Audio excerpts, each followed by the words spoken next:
Hey friends, it's Jono here with a little VRMT version 0.2 preview, and in 0.2 we'll be adding leap support. I've got hands, I've got fingers, thumbs up for optical tracking. So this is a preview, so not everything is done yet and some things are going to change, but just wanted to give people a sense of what's going on. So the biggest thing you'll notice is, other than the hands of course, is that the interface is floating in air here rather than on the wrist, which is still chilling out in the scene, so I'll hide that of course. And the reason there is that I really wanted to try the wrist-based interface with the leap, but when you cross your hands, that's working okay. Yeah, a lot of times when I cross my hands, of course not when I'm trying to show it off, but a lot of times when I cross my hands, it just loses tracking. They're like that. Ooh, yeah, that happens. Sometimes your left hand disappears. Yep, often the left hand disappears. So it was very frustrating, and it became clear pretty quickly that it was not going to work. So instead, I opted for this floating in air version, and I just touch it with my index tip. And it works fine and feels good. It selects props, I can change tools, all the buttons work just the same, even the terrible little settings panel. One of these days I'll fix this up. Yeah, and this is working well. I like the air-based interface as a alternative. The other big interface challenge working with optical tracking is just how to do button pushes. I got my hands, and that's awesome, but I can't necessarily do a push the same way that you would on a controller or on the Hydra or anything like that. So the first thing I'm working with, just as kind of the easiest approach, is this big ugly button here. When I press the button, it does. Ooh. So, not the best thing, but it does work. And it feels alright. Same is true for the eraser, of course. Brush works the same way, and that's not so satisfying, so I'm trying to figure out a better way to do that. So another thing that I'm thinking about, that we're talking about, is doing like a Iron Man sort of push action, where I look over there and then I push forward to do.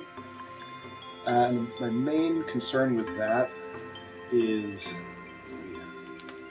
move a little here, which I don't have hooked up to Leap yet. My main concern with the Iron Man style push here is that when you put your hand all the way out, it loses tracking, because the Leap just doesn't have that range for base to full extended arm tracking.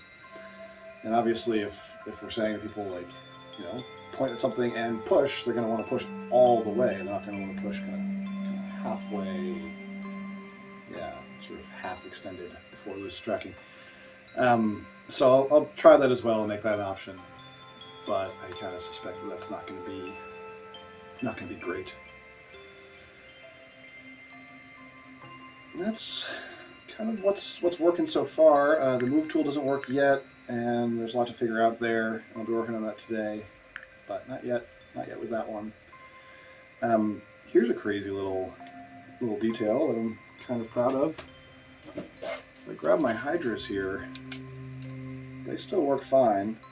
It's currently tracking my hands holding the Hydras, which is definitely bizarre. So I'll probably disable the leap hand when you have a Hydra in that hand. I'm not sure how that's going to work, but I'll make that work. Whoa! But where is my desk?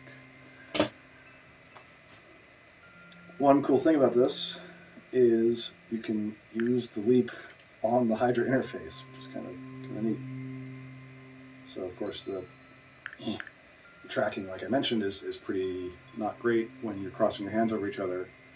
So it's not ideal, but it does work, which is neat. And that also kind of opens up the option, and also not this hand, only the right hand uses buttons. I'll address that one of these days. But yeah, the right hand of the Hydra can also access this in-air menu, which I think is kind of cool.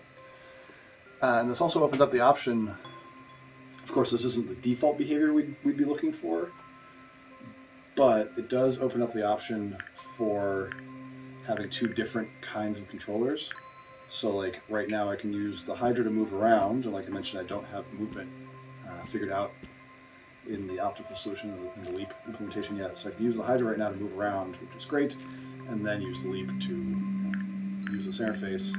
Now unfortunately right now this is a two hands required interface, so I can't use both tools, but you can see that I have the sprayer with the fern selected on my right hand, and on the Hydra I have the eraser tool selected. So I can erase with this hand, and if I could use this hand right now, it would be doing a different tool.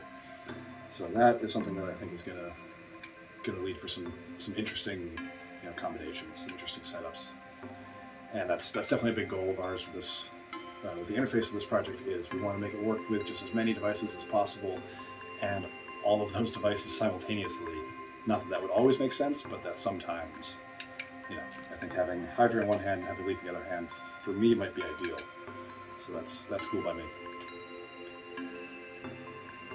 So yeah, just wanted to put out this update.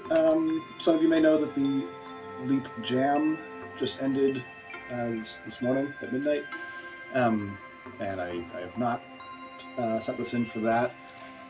For one thing, because it's not ready, and for another thing, because I started this project before the Leap Jam opened, so I don't think that would have been an honest thing to do. But I just wanted to address that. I know what's happening. Anyway, so version 0.2 with Leap support will come soon, not today. There's much to be figured out yet, but soon. So I know it's been a main piece of feedback. Leap support, please, and I hear you. It's coming. So look forward to it. All right, thanks for watching.